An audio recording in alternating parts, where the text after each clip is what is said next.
Yes. Guys, welcome back. Of course, it is Wine for the People, the Happy Hour, episode 73. And tonight we have an amazing guest. In fact, I'm going to say it's the first time that we have ever had a sibling. Can this be confirmed? To your memory, to your recollection. We actually have a bit of a live audience here as well tonight. So no, never seen. We got the first. We have Kayla Grigoriou. Thank you so much for joining us. Thank you for having me. So very excited. I need to know something straight off the bat. Yep. Straight off the bat. Your brother, Greg, Mr. Delinquente. Yeah. The delinquent. The delinquent. But really, you're the delinquent. Yeah, I'm a real rebel. No, but seriously, like he just went to the family biz, right? Yeah. You know, he's in wine. He just copied Dad. We're off to a ripper start here on a Monday afternoon. Absolute ripper start. But I actually always found that, as soon as I found out, because I met Greg well and truly before meeting you. Yes. I met you, I think, it must have been a bar at Torino. Yeah, it would have been. Out there hawking and selling wine. And you were very busy at the time, doing cocktail-y things. Yeah. That bartenders do. Stand behind the bar, don't talk to people. That's me. Well, that's something that's really interesting. Best position in the bar, straight up. Straight up. So how did you, and like, did you ever work in wine? No, unless you count on the vineyards or in the winery doing kind of like child labor for Dad. But otherwise, no, the wine industry, I love it. I love wine. I think it's so interesting. I love the agriculture, but I think for me, it just wasn't really something that I ever wanted to go into. Mm-hmm. I like drinking it, and I think, if I made it, it might lose a little bit of the romanticism for me. Yeah, never really did anything with wine. That's such an honest way to actually take that, because we were just walking through the distillery before, and it's one thing, like we have a winery, we have a distillery, we're very lucky. And we have the ability, we've got some whiskey kit out the back. We could make beer if we wanted to, we could make whiskey if we wanted to, we just don't. We could make vermouth, and we make a vermouth, but it's a wacko thing based on yuzu. I'm not sure if any sort of citrus-based vermouths out there. I'm sure you could tell me more about that than I know. But, it does actually take a lot of the mystery out of it sometimes. There is intrigue in wine, vintage to vintage, but you play a bit of a long game. But for those who are playing at home, Kayla's from one of the most amazing wine families, actually, and particularly based out of was it Wakery? Barmera, a little bit further along. Yeah, a little bit further along. Did you hit up the Wakery bakery a lot? If my mum's watching, no. What was wrong with the Wakery bakery? It's naughty food. Yeah, the Wakery bakery is great. When you're coming up to Adelaide, for sure, definitely. Totally. So at what point did you sort of branch out into, because you've gone the whole hog, man. You've gone deep. You started a distillery. Yeah. That's incredible. What's it called? Needle and Pin? Needle and Pin. Needle and Pin. Why is it called Needle and Pin? Where are you, like a sewing aficionado, or? Yeah, exactly. No, I've always been super interested with Cockney rhyming slang. Don't know why. Seriously? Yeah, I'm Greek and Croatian, but I really like That's so I watched Shameless, the UK version, and I found it so interesting and I loved it. So yeah, I was like, I wonder what Cockney rhyming slang for gin is, and it's needle and pin.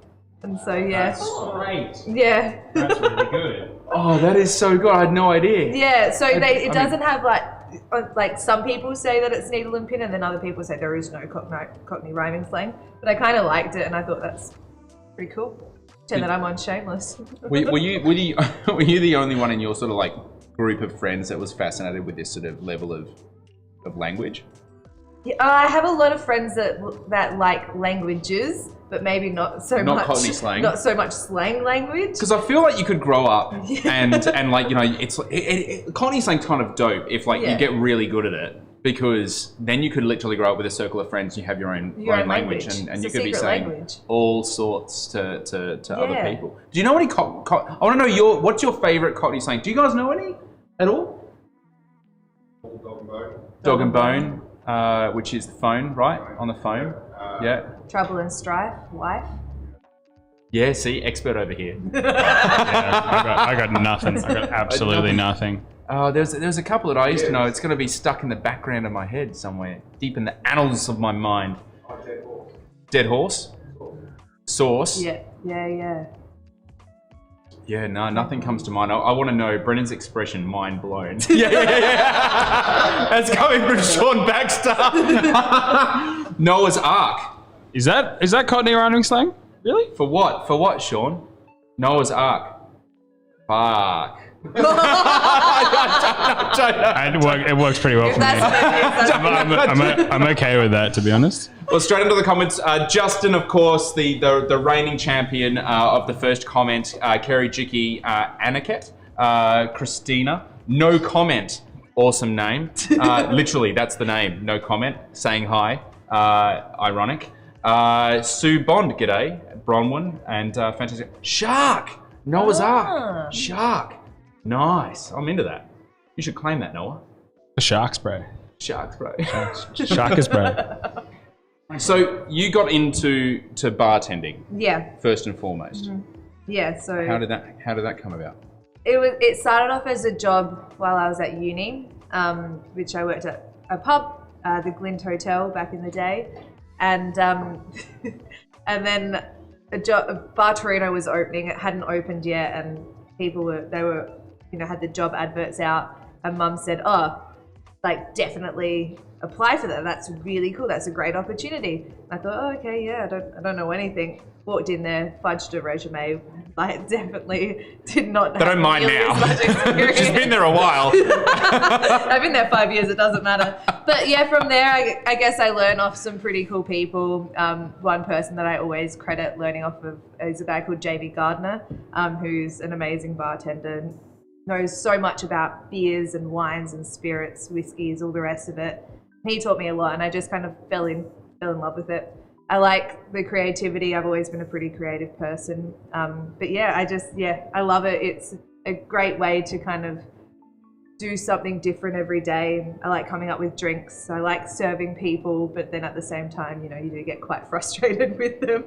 This COVID shutdown was quite nice. I was a bit scared to go back to work on Friday. Well, is that actually a thing? Because we were talking to someone the other day about how people are just a little bit out of practice. Yeah, it was really funny going back. I had 3 of us working on the Friday night because you can only have 20 people in there at once, so it was quite small. But all of us kind of forgot what we were doing, how to make a drink. Like it took me like 10 minutes to make a martini. And I was like, what? What's a Manhattan again? What's a Manhattan again? But it's quite weird. Like you've been out of it for a month, and already you're like, I don't know. And like at Torino, we were talking earlier about garnishes with gins. We've got 30 plus gins on the back bar, all with a different garnish. Applewood's an easy one to remember. Dehydrated grapefruit, perfect, delicious. Good. But there was some, and I was like, we've had this since day one. I can't remember what goes with it. Sipsmith, can't remember. Had to look it up. Orange. Literally. Yeah. You have like a book. Yeah, I forget. Yeah, I have a book. I have a Bar Torino Bible. So. Is it the obsession over flavors that sort of? Where does garnishes even come into it? Because is it? I think it was a very Spanish thing that people really liked garnishes in gin and tonics, and it was quite beautiful in the big bowl glasses. Kind of sitting on the beach or whatever, drinking them. And it came across to Australia. It's why a lot of gin bars around Australia have the big wine glasses, the Chardonnay glasses or whatever. And I think people have kind of adopted it, and they really want to know what garnish is going with each gin. Like that's sometimes how people pick what gin they're having, not necessarily on their favorite flavor profile. Is it aesthetics? Yeah, for sure. So it's sort of like with like tiki drinks, where they have the big sort of how many fuck off pineapple leaf kind of thing going on, and orange, some and you're having to like fight your way to the drink. Fire. Put fire in a gin. Defeat the dragon to drink this gin. Have you seen there's this German thing where they put like a flaming, you've got to wear a helmet to take they've taken Russian. It's Russian, is it? It's definitely Russian. Where so basically you sign up to do this shot, and it's like 4 shots in a row. It is definitely illegal to do in Australia, but they give you an army helmet. Then they sort of grab a napkin. Seriously, you can YouTube this stuff. It's incredible, and it's like a legit thing. And then they spray lighter fluid on the napkin. Obviously, makes it a bit wet. And they stick it to the army helmet, and then they light it on fire So you're wearing a helmet with a flaming sort of spot on your head, So and you have to shot, and then they hit it with like a shovel, and then I mean, what bartender has a fucking shovel behind the bar, and then they do the next shot, and then they hit you with like a hammer on the yeah, seriously, and fire's going everywhere. It's incredible to watch, but I think it's more about everyone else that's around them as opposed to them themselves. And then they eventually grab a keg, hit him on the head with a keg. that's nuts. One of my friends worked in Germany, who I worked with at Torino, and he had a baseball bat behind the bar in Germany, which he used to like to get out and hit people with, apparently. That's as far as I've ever seen anybody with a weapon behind the bar. But otherwise, no, I've never seen it. That's nuts. So Daisy Days has said, hi Kayla. Hi Daisy. Hi, Daisy. Great to see you. Kelly, so Butcher's Hook, having a look. China Plate, mate. That was one that I was thinking of. That's a good one. C-word Eagles drink. Going in for Justin. We do have a drinking game. It does involve the use of COVID, the C-word, which I now owe everyone. Frog and Toad. Hit the Frog and Toad. Hit the road. Hit the road, mate. That's a good one. Yeah. Question for Kayla. There is a yuzu citrus grower in Waikerie. Have you thought about using some in your products? To be honest, I didn't know that yuzu was grown in the Riverland until last year. I think it's a brilliant citrus. It's really cool, heaps of flavour. It's the world's ugliest thing though. Yeah. Like, and it's actually quite, aside from the skin, aside from the actual capturing that flavour, the oils, I mean, there's nothing else you do with the fruit. It's not like you can like peel it and eat the internals of it. There are no internals. Well, I think that's why I would definitely use it. I think it's awesome, but I'll leave that to the professionals. But a lot of bartenders use yuzu, or did sort of have been over this past year, but they use a lot of, I think it's kind of like frozen yuzu, like a bit like a puree or something is what they're using. Yeah. But it's good to know that there's people in Waikerie that It's the grow Arnold it. family. Mike Arnold. Okay, there you go. Yeah. Yeah. Next to Greg Noble there. Yeah, that's what, well, For all the people that Yeah. are tuning in that know the growers in the yuzu in Riverland. Waikerie. I am Mike's Place. I know Mike's Place. Just pop on down the road. And it's actually really hard because like when you actually consider like yuzu and sort of planting a new citrus, it takes a number of years for it to start to sort of fruit and flower and stuff like that. It is like it really is a useless fruit aside from the flavour. Aside from the flavour that you get from, and I'm talking the oil. I don't know what else you'd actually use it for. You can use yuzu juice, but it's crazy bitter. Very expensive. $80 a litre, I think, yuzu juice. Yeah, something insane like that. We were thinking, you know umeshu, the Japanese drinks like umeshu, yuzushu and stuff like that, and we had this sort of concept a little while ago of Shuniko Zello. Doing a line of like Japanese style, but from like Australian fruits and stuff like that. Should do that. I mean, I know Nick Corletto had a go at making yuzu, oh really? but I'm Yeah, not sure Nick- his results on it. Yeah. Nick is a big person that likes yuzu. Yeah. He was who I was thinking of when I said bartenders. I was like, Nick Corletto. Hi, Nick. Tricky Hill, I'm struggling with the noise of other people hearing conversations, kids crying, the sound others make while eating. I'm out of practice with blocking it out. Is that just like, is that like a COVID thing, as in like you've struggled with, you're like hearing too much, as in your hearing is now highly attuned? I think that the sound of other people chewing. Yeah, that's annoying. I hate it. Steve's like nails on a blackboard or something. It's so gross. It's really annoying. All right, so I thought we would try, would you like some wine? I'd love some wine. We have an amazing wine out of a box. You're from the Riverland. You're familiar with box wine, Absolutely. aren't you? But this creme de la creme. this one's got like a bit of a difference here. I mean, I feel a little. It's somewhat ironic because I'm serving the real delinquent, the black swan of the family that decided to branch out from the world of wine and go into the realm of spirits. Did he take your namesake? He asked, and I said, yeah, I for said- 10% of royalties. So. Yeah. So this is something new. So this is not to spruik your brother too much in the show, but No, of course. he did an It's pretty amazing. cool. It is actually like it is pretty dope. It is pretty fucking Yeah. cool. I can smell it from here, guys. If you have a glass, you definitely want to try some of this. It's freaking the best. It is. We got Stephen DeHorst here in the background for those. Oh, are you allowed to? Are people like? You're not hiding from anyone up here, are you? You've outed him now, so. Yeah. Would it be the first time? So it's like, why, man? Honestly, this is one of the juiciest, like, vibrant, confected little wines ever. This is seriously, I'm this excited. is happy juice. Haven't tried it yet. So I'm obviously, still waiting on that package to arrive. On that box. Come on, Greg. Yeah. So you bought one I bought 2. off your brother's website, Yeah, I was a good sister.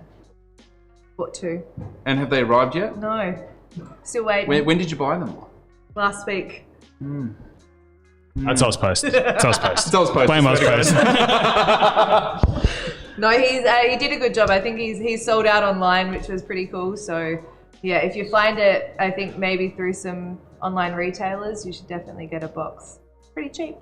This is wicked fun. Honestly, this is wicked fun. I feel it needs bubbles as well. A I little feel with fizzy bubbles, boy. this could a little fizzy boy, juicy fizzy Did boy. the Smirnoff cask, you know how they used to make the Smirnoff cask, like cruises in a cask? Did that have fizz in it? To all law enforcement watching, no, I've never heard of such a thing. I sort of miss that era. I mean, my era of mixers and stuff like that. Actually, here's a really cool thing. You've seen these alcoholic seltzer things Yeah. come out, right? Yeah, I was literally talking about them yesterday. That's crazy. Alcoholic seltzers. It's huge. It's a huge Yeah. thing. You know, they've got Quincy is the one I think that Lion Co launched. Now, I'm not sure if Quincy went well or not, but they've decided to go the whole hog and bring in the OG alcoholic seltzer Yeah. called White Claw. Yeah, from the US. Massive deal, right? Yeah. It's like, you You would know, go mental for it. 60% of alcoholic drinks apparently are this alcoholic seltzer.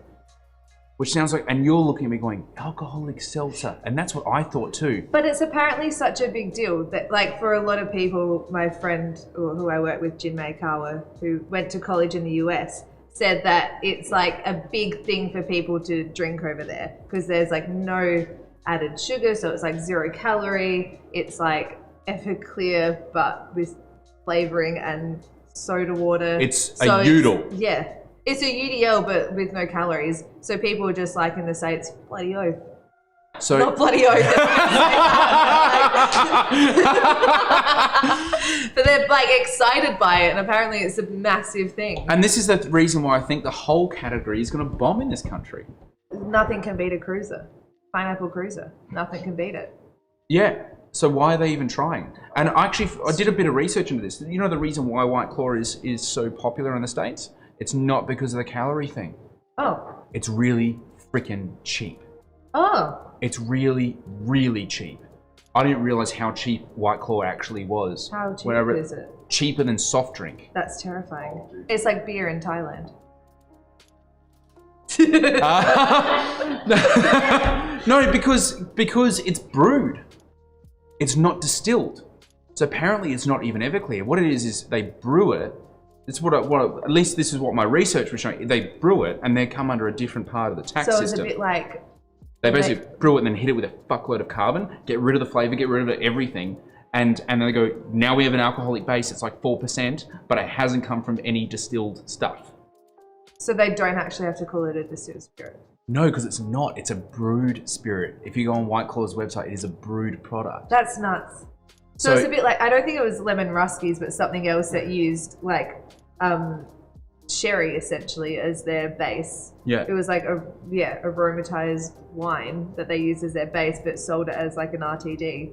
I don't think it was lemon rusky, but something like that. That's nuts. So I'm not sure. I think they're bringing it obviously in for the sort of the brand equity, but I mean, you know, would that put bartenders out of work? Do you reckon? Nah.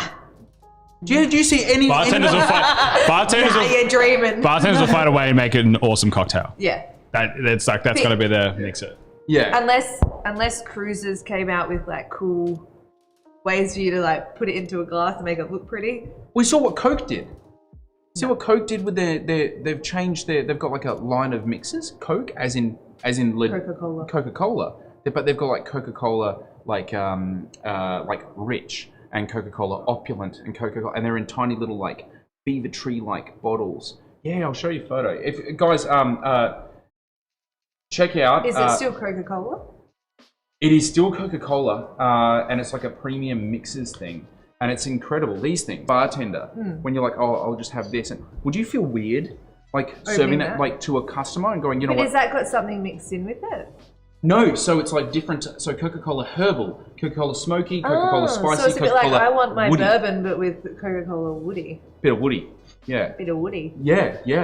I mean, would that detract from the experience of going into like a bar? You know, because I think in the States you can get away with this. Yeah. In the States you can get away with going, yeah, just have a White Claw, thanks mate, yeah, cool, bye. And you walk away from the bar. Like, we have RSLs for that. We don't really do that in pubs and we don't really do that in bars. Are they doing that to give that bar experience at home? So with the whole staying at home thing now, how can we capitalise on giving people the bar experience? Well, I think that's that would be totally fair if this wasn't 2 years ago. This was 2 years ago that Coca-Cola was just trying to become more relevant. Simpsons been predicting stuff for? How do we This is a comment from Steve. How long has The Simpsons been predicting stuff for? All right, I think everyone needs to go on The Simpsons and see if White Claw's introduction to Australia is actually going to be successful. I do feel that you're like, you know what, make me a cocktail. And you do this fanfare and you get all the thing. You've got some fermented dew of something or other and it's a boom and then you're like, White Claw! You know, straight in. You're like, I'm not sure how it's actually going to work very well. I think after this, like, reopening on Friday, I honestly thought that it was going to be a lot of beers and wines being sold. But I was quite surprised. Basically, every table was drinking cocktails. Yeah. And cocktails all night. So I feel like people have missed maybe having drinks being made for them, maybe not making it so well at home. So I think, like, you know, for example, you know. I mean, amateurs. It's like me. It's like me making. Do you make cocktails at home? Do you have a full cocktail making kit or anything like that? I have a full cocktail making kit, but I rarely make drinks at home. Is that not ironic? Yeah, I would prefer to drink beer at home. Is it something to do with freshness?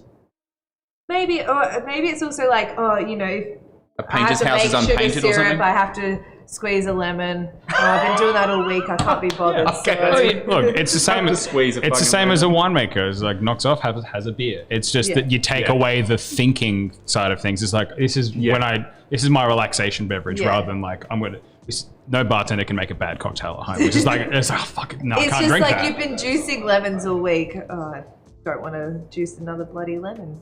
Sick of the things. It's like a painter's house is unpainted. Yeah. I think it's definitely very legit. Am I the only one who can't see the comments on the TV? I disabled the comments, Kerry, because we were having some fun with Twitch, and I'm putting some bots on Twitch to ensure that we don't have those comments coming up again. Red Bull made tonic and other mixes too. Yeah, totally. Yeah, have you had a chance to review the Red Bull tonics? I am not a Red Bull drinker. But it's not Red Bull. Yeah, but they came into the bar, you know, the girls, and they're like, "Oh, would you like some?" And I was like, "No." Yeah, that's not how you're going to sell mixes in the bar game. Is walking in with the tube top and just like 4 packs. It's quite like, funny. No. Like I get it when they walk down Hindley Street for sure. Yeah, absolutely. Awesome. You're definitely going to get someone go, "Oh yeah, that was pretty good tonic. Let's get some in." We're on Hutt Street. I do like the fact that Kerry Blandon is chiming in going, "It's not bloody oath, it's yeehaw." That's a very fair call. Yeah, that's very fair call. That's actually pretty good.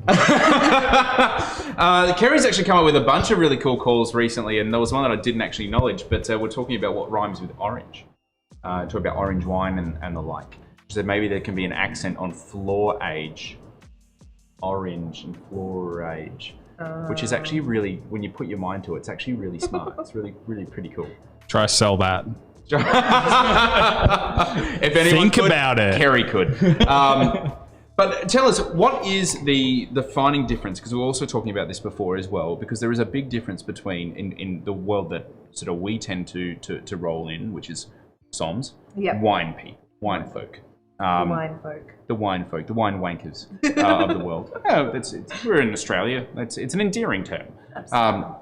And bartenders. Yeah. There is like a big, and there is a blurred difference sometimes, particularly in this state, you know, because we find bartenders are particularly close to wine industry anyway. Yeah. But in other states, like, you know, I remember it was only like 2 or 3 years ago that I was doing tasting at, who are the you know, massive party mob. I say party mob. We partied with this mob in Sydney. Hubert, the guys behind Hubert. Oh, Restaurant Hubert. Yes. Yeah. And I was teaching them the most basic stuff about wine, and I thought these guys are like, you know, leaders in the industry. Yeah. And they should probably know about it, but it's just no one's bothered to talk to them about it. It's almost like they exist in a world with zero wine. But I think sometimes you look at, no attack on Sydney at all. I love Sydney, it's a great place. But sometimes you look at their wine lists even, and a Unicazello wine might be on there for something stupid price, like $200, but here in SA, you might be on there for Sydney rentals, man. Yeah. So I feel like people kind of sit there, like a lot of the time people might sit there and go, and it happens in SA as well, they go by region, and they just like they know the region that they like, and will go, yeah, cool, that's the wine that I'm having. Whereas you need as a bartender in Sydney, there's so many options and so many amazing bars that these people work at, that you really have to make a cracking drink. Yeah. Like, it really has to be pretty phenomenal. Have you ever been tempted to jump state? Oh yeah, I love Sydney. I think it's amazing. I would go in a heartbeat, but can't pick up the still and take it with me. So how did the distillation thing come about? What was obviously, you know, because you've seen obviously the plethora of now sort of craft distillation just rip across the country. Yeah, you know, we were at the earlier stages of it, and then it's just gone like full hardcore. Yeah. So why was the sort of like, you know, let's jump in, you know, head first, start a distillery? I like gin. I always really liked tasting it. I thought it was really interesting. I liked the way that people came in and spoke about it.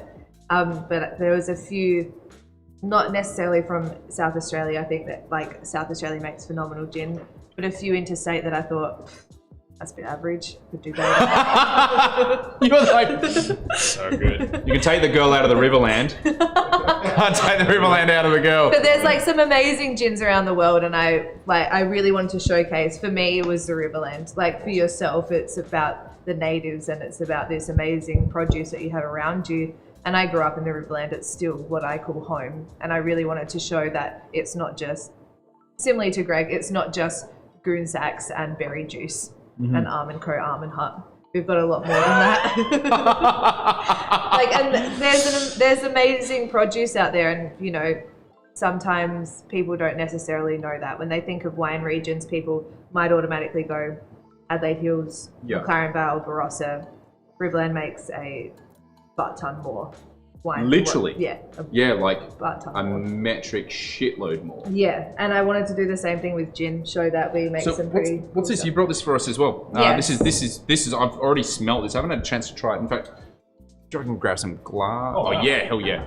We're gonna have a crack into this. This is super fun. I mean, gorgeous packaging on this, and this is obviously the needle and pin. I really like the call out there to Renmark Berry and Loxton on there. That's really cool. That's really awesome. Putting sort of Riverland back on the map. For sure. So that's my Seville Orange macerated style gin. So distilled first and then macerated with organic Seville oranges from the hills, from Forest Foods. So yeah, I love oranges. That's, you know, what we grew up with around the Riverland. Chef at Chianti bought in 2 big boxes of Seville oranges and was like, do you want them? And I was like, oh, okay. I don't know what I'm going to do with them. Has there ever been a Riverland kid with scurvy? That's what I want to know. Nope. Definitely not. Never. So I just threw it into some distilled spirit and let it sit there for a little while. Happy days. And so where are you based? Is the distillery based? It's on Port Road in Port Adelaide area. So butts at the back of my parents' bottling hall, or the warehouse that they own where they bottle wine and warehouse wine. So Dad and I set up a little still at the back there, and away we went. Father-daughter distilling time. Why not? Seriously, that sounds like fucking awesome. But it takes a while. So what do you do while the still's running? You just sit there and just swap stories and, you know, drink piss? Dad usually drives a forklift around and, you know, moves things where he needs to go, but I just kind of sit there and watch it or do a lot of other weird admin stuff. And a lot of the time, you know, if I go in on Saturdays and Sundays, it's a lot of bar work that I'm doing. Write down cocktail recipes or whatever it is.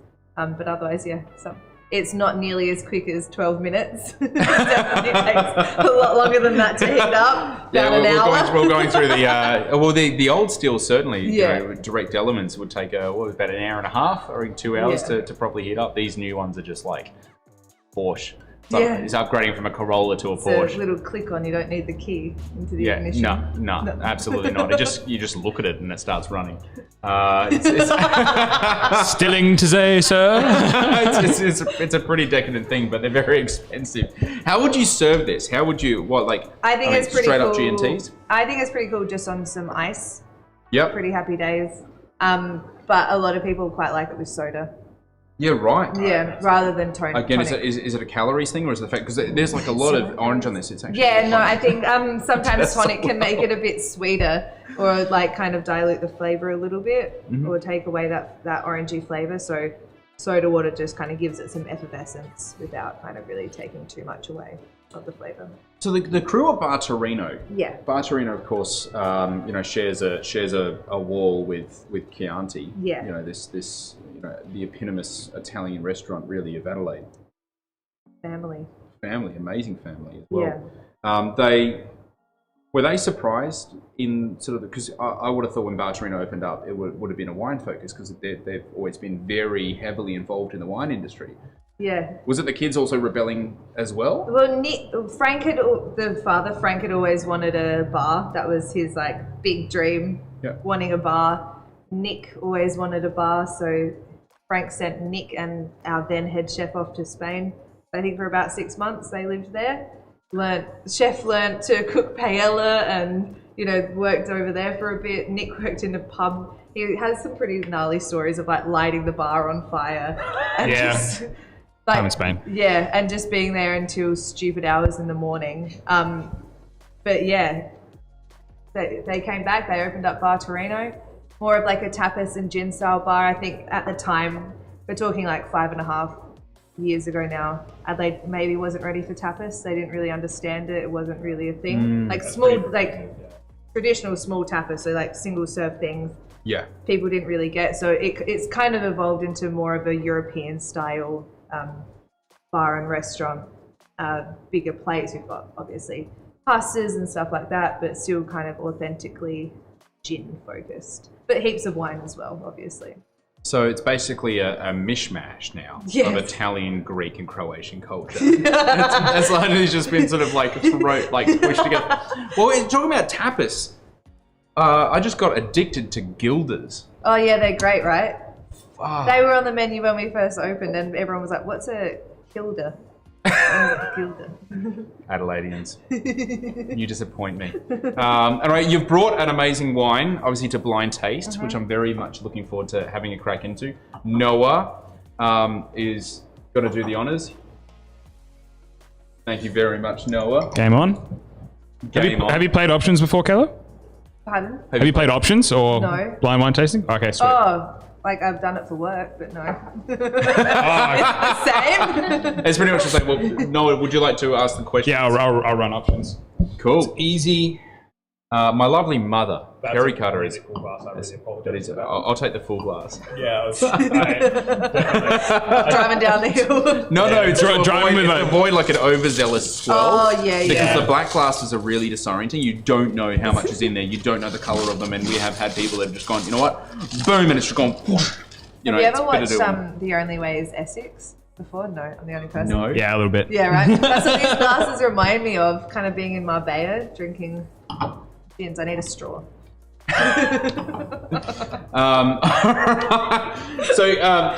Whilst we're going to be running through this game, I want to know, what is the defining difference between bartenders and somms for you? The defining difference between bartenders and somms. Don't hold back. Yeah, go I'm trying hard. to think. I was like, oh, okay, some drink more coffee. No, that's a lie. Oh, they might drink more Campari. That's a lie. Some go to bed earlier. Oh, not so much. No, I don't. I honestly, aside from one being more focused on wine and the other one being more focused on spirits, I think they're pretty similar. Like when you get down to like professional bartenders that, in Adelaide, you might sit there and think of a few. Like, there's probably not that much difference between the somms around here and the bartenders. And the bartenders around here. No, you were absolutely spot on. Yeah. You're absolutely spot on. The Adelaide is one of those really sort of special places. It's funny because, of course, we're the wine state, but we haven't had an awful lot of wine bars until quite recently. I remember when I moved here, it was like Cork Wine Cafe, where I sort of did a couple of shifts there, and then Universal, and that sort of closed down. They were the main sort of 2 wine bars.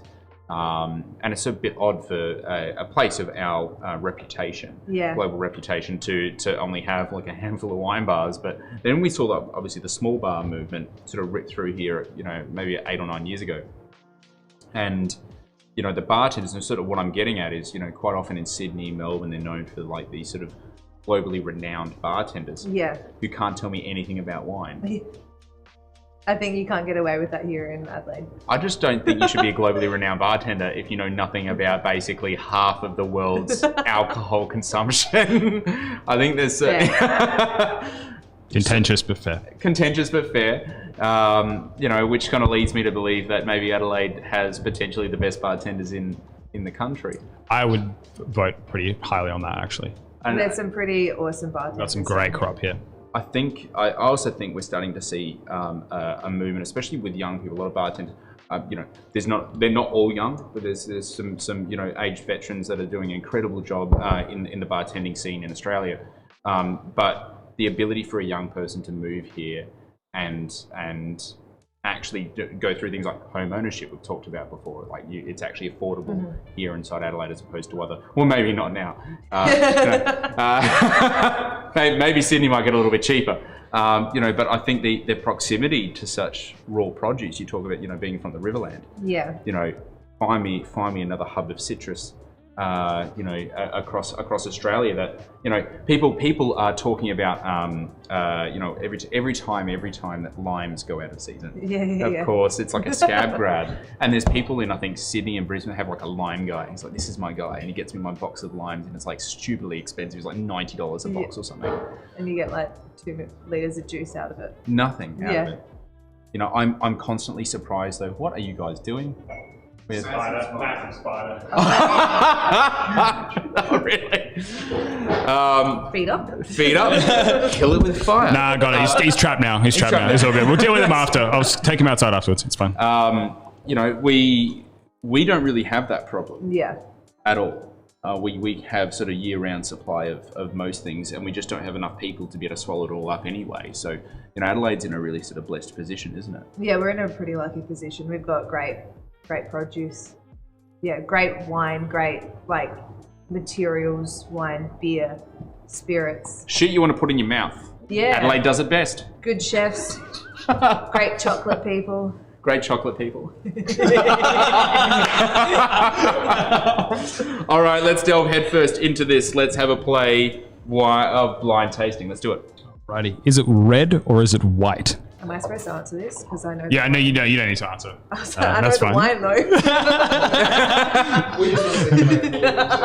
Oh my god, it's red? Oh no. It is. Oh, I should be power moving. It's definitely red. Okay. Do you want to have a just punt right now? No. I'll wait. All right. It's one of those. Well, first and foremost, if this ain't Pinot, I don't know what else is. And it's one of those great varieties that is so incredibly speaks such volumes of it. And there could be like maybe a whole bunch of something else, but this feels like an amazing Pinot. Anyway. Okay. Anyway, it's red. New world, old world. New world. USA, Australia, New Zealand. Ooh. Picked well there. Did well. Proud of myself.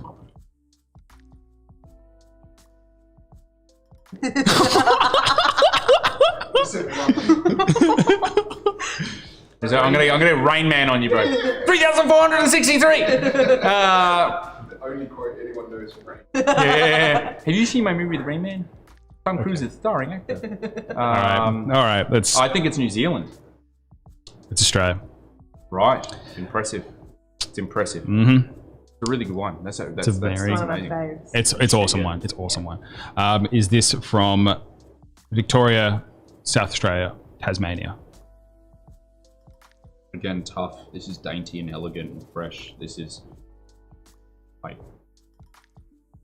based largely on what I know of South Australian Pinot. I don't know if this could come from South Australia, and if it has, it's just very impressive. I think it's got to be cooler than that, and I mean like temperature wise.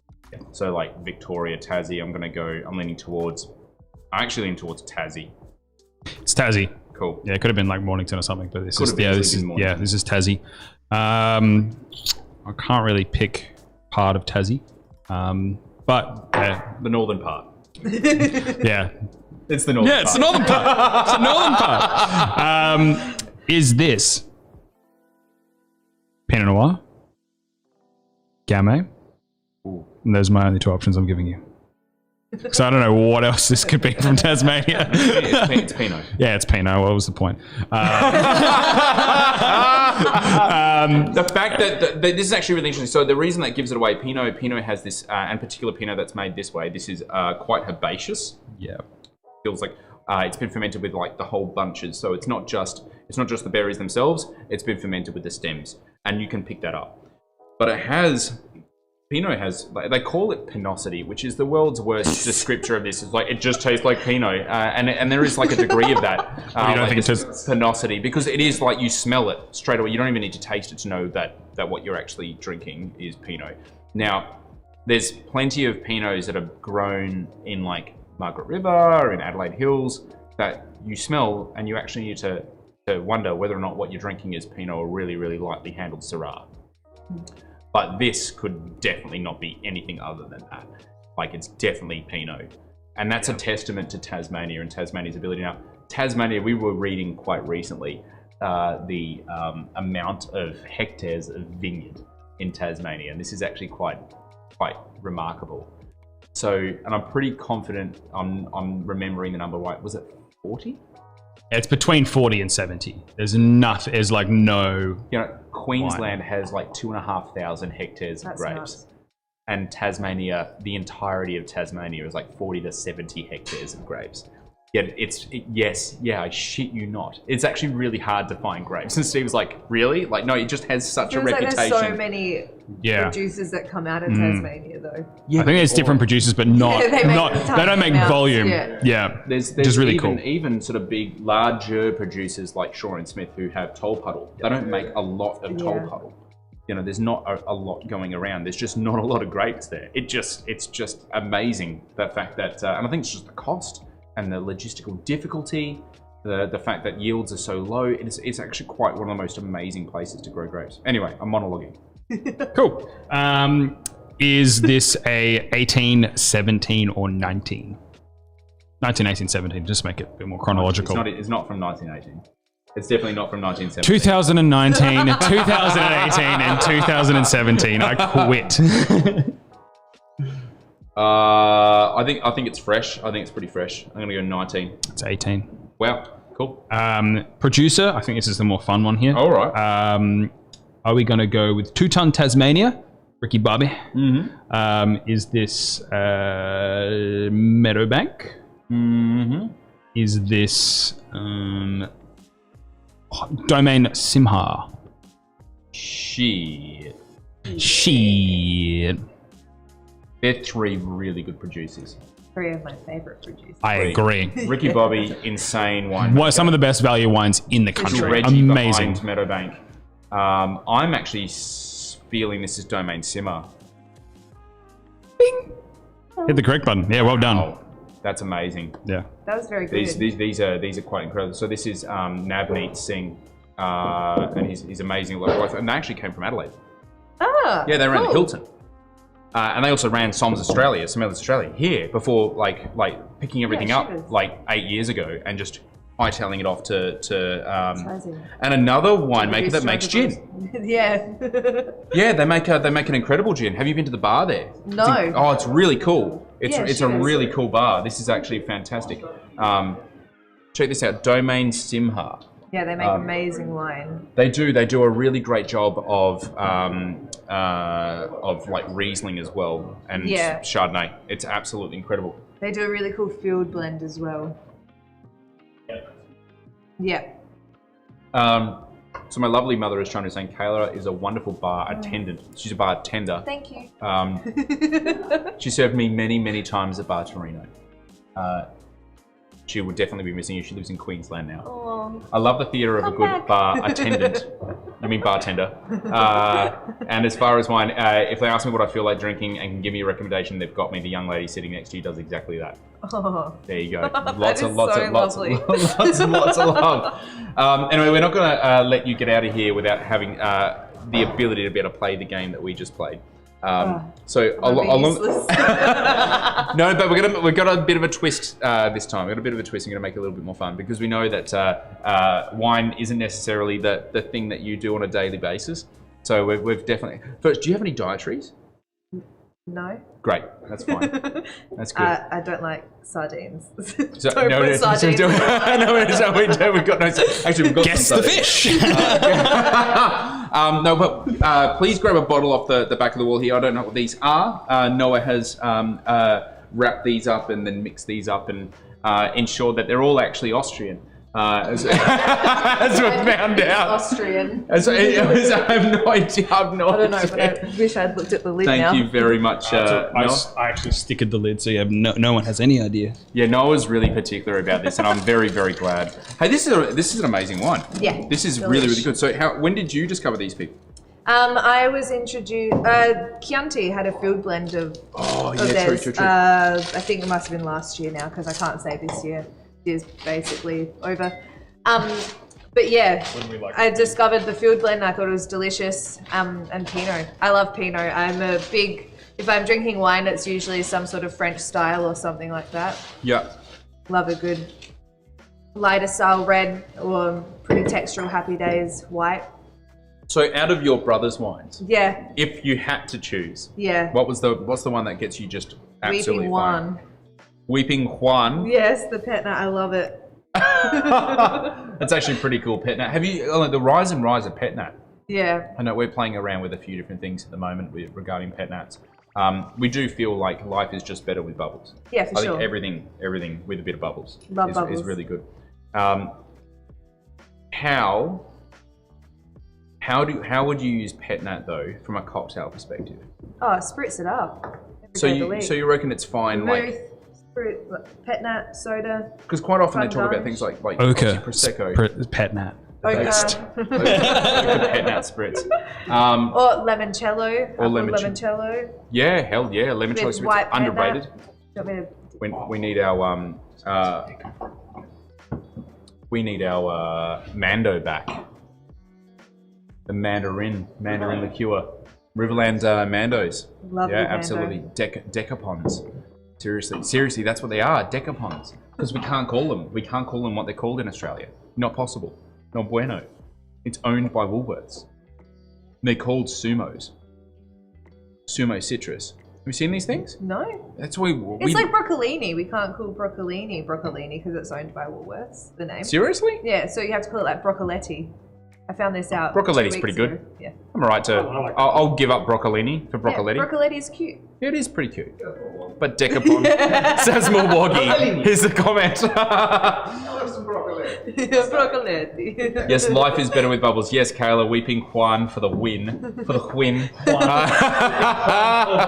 Alright, so we're doing blind tasting right now. We're doing blind It was tasting. under cork, I'm guessing. Is it? Nope. It's fine. She's messing with you, but Noah made a discovery last week. Noah's been working on a fun little article, which might take a couple of weeks to see the light of day. Yeah. Next Wednesday. Oh, is it Next Wednesday. Next Wednesday. Do an orange cello like in Italy during winter. Wonderful. Yes, we actually do one. It sells out very quickly. Noah discovered something quite magnificent, is that blind tasting is not just unique to wine. Pringles do it too. Yeah. That's so right, cool. guys. That's right. We are doing junk food wine. It has been a bit of a drought of junk food wine, but tonight we're going to do what I believe to be the superior chip. No, Contentious. agreed. It is It's for chicken. the Pringles. Right, it's the most unhealthy chicken.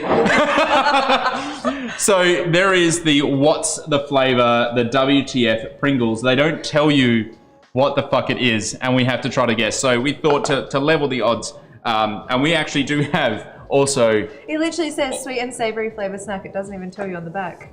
Yeah, And all of the ingredients are like herb powder, cheese powder, like it's all. Could be anything. I've read a lot into anything. ingredients of random things like this and shapes. I know way too much about this stuff. All right, so would you like to do the honors of opening up the can of Pringles? You can't stop. Just the smell of it, like sour cream and chives. No, sour cream and onions, isn't it? It's like No, dude, I think it totally is. you fucking serious?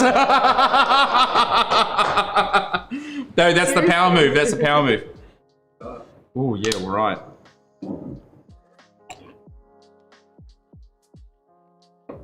Because it doesn't smell like much. But it's not going to be original. How boring. I thought it might be salt and vinegar because that's blue. I think they're barbecue. Do we have any barbecue shapes? I didn't know they made not in the barbecue box. Pringles. Can we get a bit of ASMR going on here?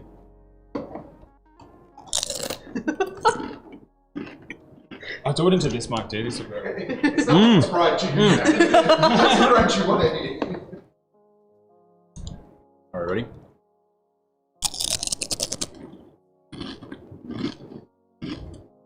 How's the sound on that one, people? You should actually record it. You should record it and release it and people can relax to it.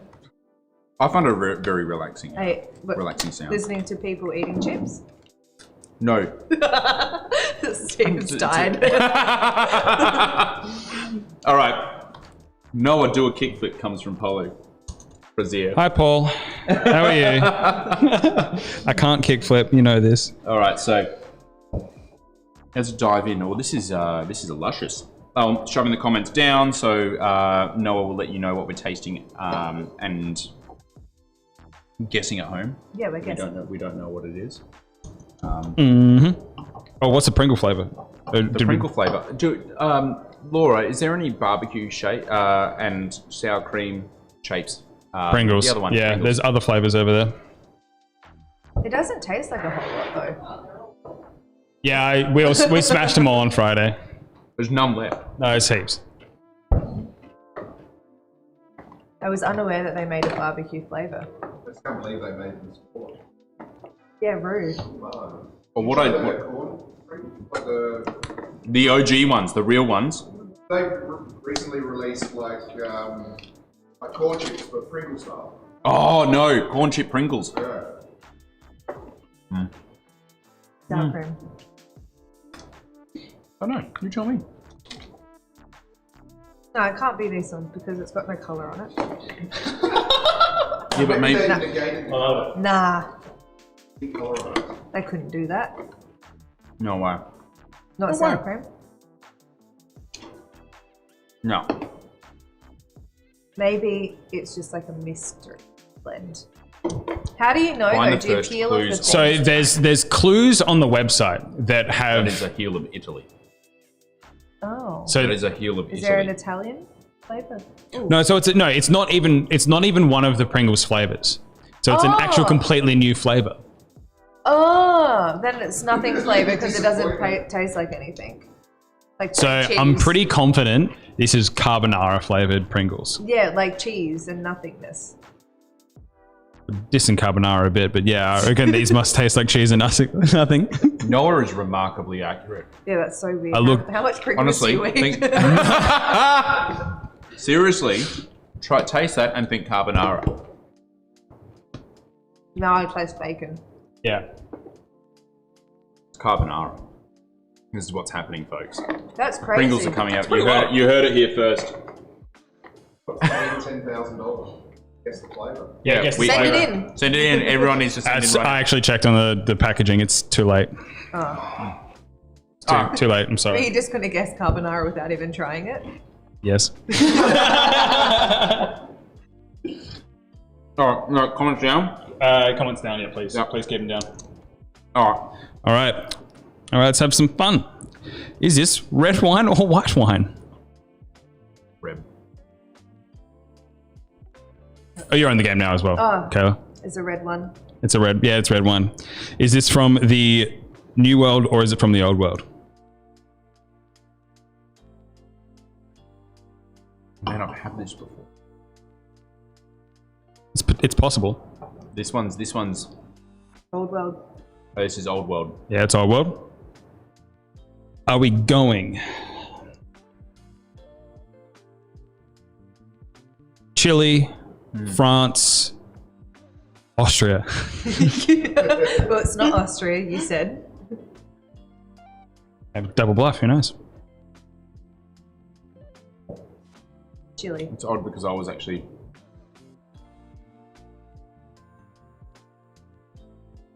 I've had this wine before, and it's weird because it's so juicy.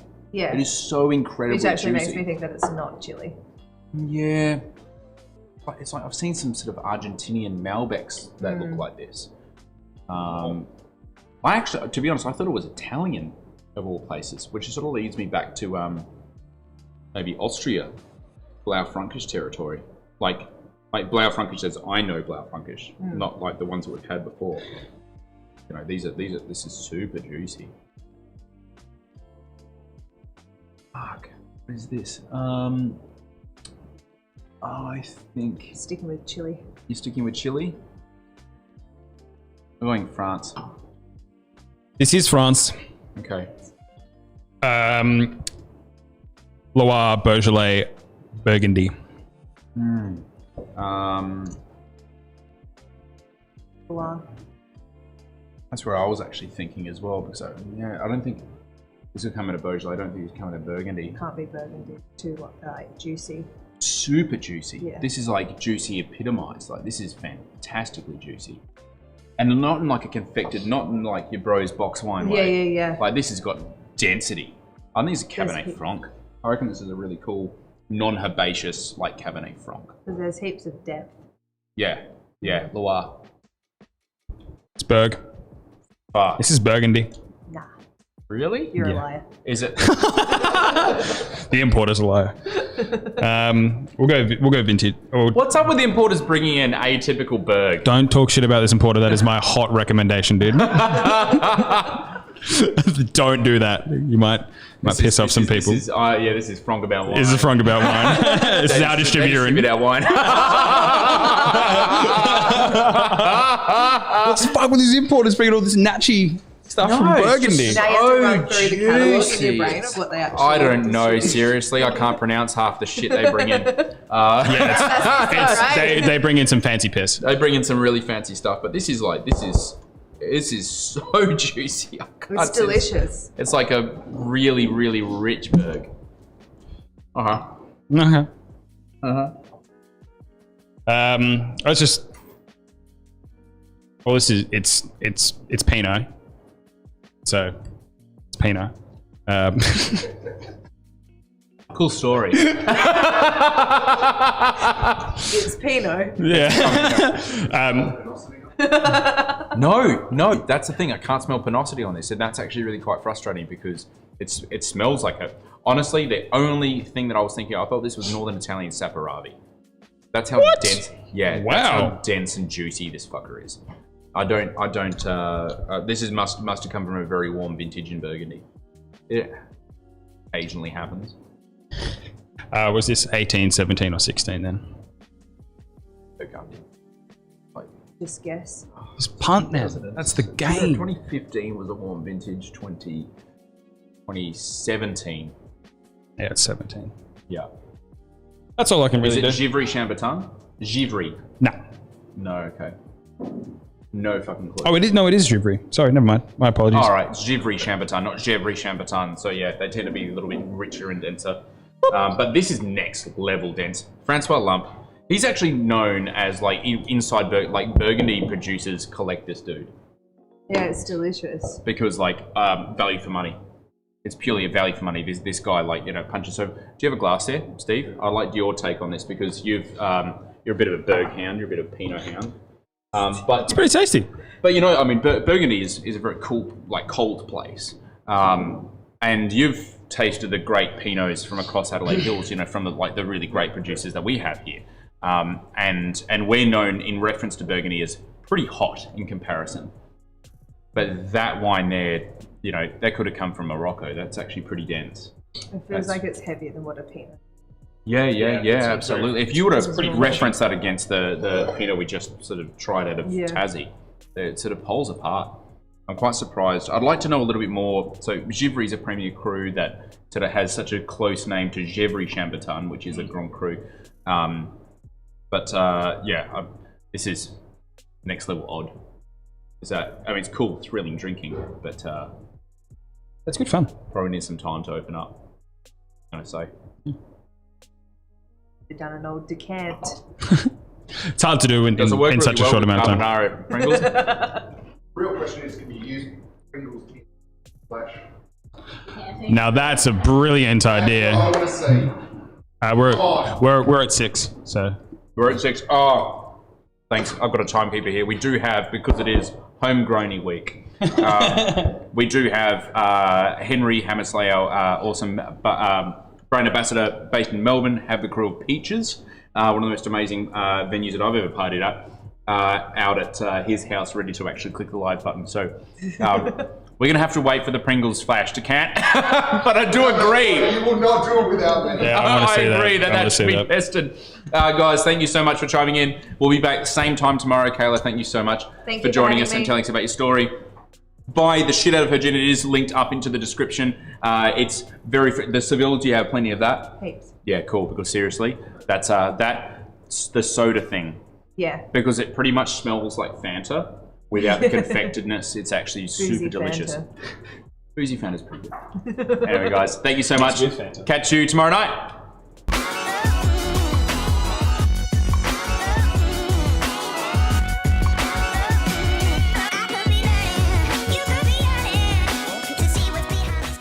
Oh, that's nice. Balls! Yeah, let's give ourselves a round of applause. Give ourselves a round of applause. Welcome. We are back. It is Monday night. Happy Monday to everyone at home. I'm just loading up some restream chat right now. So I hope you guys are happy to join us this evening. And happy to have some fun. We're going to be making some cocktails. We have Chris and Clyde from amazing Peaches with us tonight. If you're a big fan of Peaches, I know I am. I've got